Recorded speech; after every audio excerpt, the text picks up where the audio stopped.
We are joined now by the men's head coach, Rico Blasi. He is coming off a split in CCHA play against Bemidji State, and next week they will take on Minnesota State. We will begin with an opening statement from Rico and then open it to the floor for questions. Thanks, Kels. First of all, great day today with the announcement of Bethany. I'm so happy for her and really excited. I've been around her now for 3.5 years. I watch what she does on and off the ice, and I think an exciting time for St. Thomas Athletics and our women's program. So congrats to Bethany and her staff. And in terms of our team, I think I thought we played pretty good this weekend. Yesterday I didn't feel like we had the energy that we had Saturday night.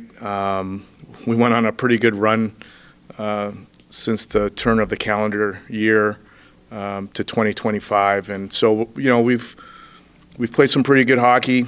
It was bound and determined that our power play would go dry after going on a pretty good run. So pretty happy with the effort. Obviously not happy with the outcome yesterday, but it's time to turn the page. As I told the team after the game, we turn the page and we get ready for Mankato, who's top 15, top 16 team in the country. So we're looking forward to that challenge.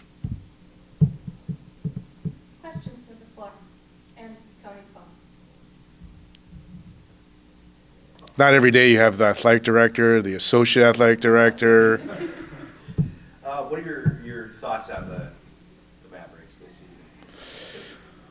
Well, we knew how good they would be. They really didn't lose much. Then they added Pitlick at the beginning of the season, so we knew offensively they would be dynamic. Their D-core's solid, and Tracy's been one of the best goaltenders in the league for the last couple of years. So, again, I think the same conversation we had last week in terms of, did you think the league would be the way it is? I said it from the beginning. There's probably 8 teams that can win the league title this year, and that's showing true to this point. And Mankato's leading the way right now, and they're playing really good hockey.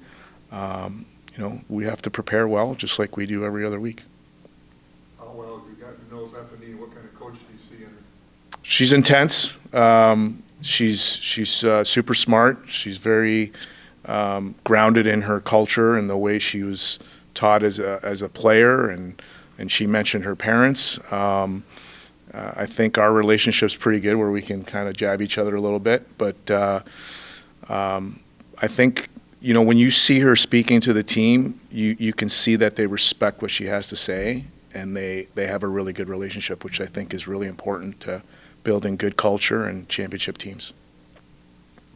What have you noticed about the second line of Cage Sturzer, Jake Brasini, and Cooper Gay recently? Brasini with 5 goals since the turn of the calendar. They've been a big part of your success. What have you seen out of them since the start of 25? Well, they're a big line, and so when they're playing on their toes and playing below the tops of circles, they're really effective. As I tell some of them, when they're gliding, they're not effective. And, for the most part, they've been really good. They're a good complement to our other lines, and because they're different. Jake's more of a shooter. Coop and Sturz are big boys that can get after it. But we need all our lines going. We need everybody contributing. At this time of the year, everybody's going to play stingy defense. You're not going to have 9-goal games like you had a couple of weeks ago. And so as I said to the team yesterday, and this is really important in our process, every individual in the locker room or in the lineup on any given night, you're important to whatever is going to happen that night. Whether you play 2 shifts, 3 shifts, your impact on the game is going to be valued. And so we have to take that responsibility every day in how we prepare. And that's our goal, and I think our guys understand that. At this time of the year, it's not about who scores the goals. It's not about who makes the big play. It's about the team winning and the team moving on. It's not about who scores the goals, but Chase Cheslak finally got one yesterday. It feels like he's really coming to his own and become a more confident player this season. Have you noticed a lot of growth from, this is really his first full season of college hockey? from Chase? 100%. I think last year we threw him into the fire as a young kid at Christmas, and unfortunately things didn't happen the way we wanted them to happen for him in junior hockey, and so we brought him in early, and he had some really good games, and he had some games where he had to learn a lot. And this year is really his freshman year, and so playing with Foley, I think, really helps him. Foley's the kind of the veteran, the cagey veteran that can calm him down a little bit. Ches is a competitor, and he tries to do too much sometimes, and just dialing it back. So he's learning to dial it back, and consequently playing some pretty good hockey. Rico, most teams get better over the course of the year. Where do you think yours has made the biggest strides, and where do you think you still need to take a step up? That's a good question. I think we were playing some pretty good hockey at the beginning. I like Bethany's analogy of the ice cube, but we weren't getting results, and that weighs on you.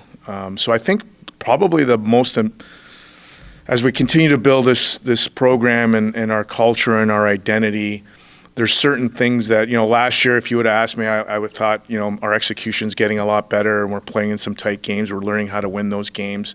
Now, the next step for our program is understanding the mindset and understanding that we are a good team, and how do you prepare and how do you play every shift? What's your mindset coming off of, maybe a shift that didn't go so well? So our improvement this year has been that I think at this point now we understand that a little bit better. And at the beginning of the year, we're probably taking a little bit for granted. And it's not that we weren't playing well. I mean, I think we've been in 18 one-goal games. And that doesn't mean we're not ready to play. It just means our focus needs to be a little bit better, and our mindset needs to be a little bit better, and continue to play to our identity and who we are as a team. All right, thanks, Rico. Thanks, guys.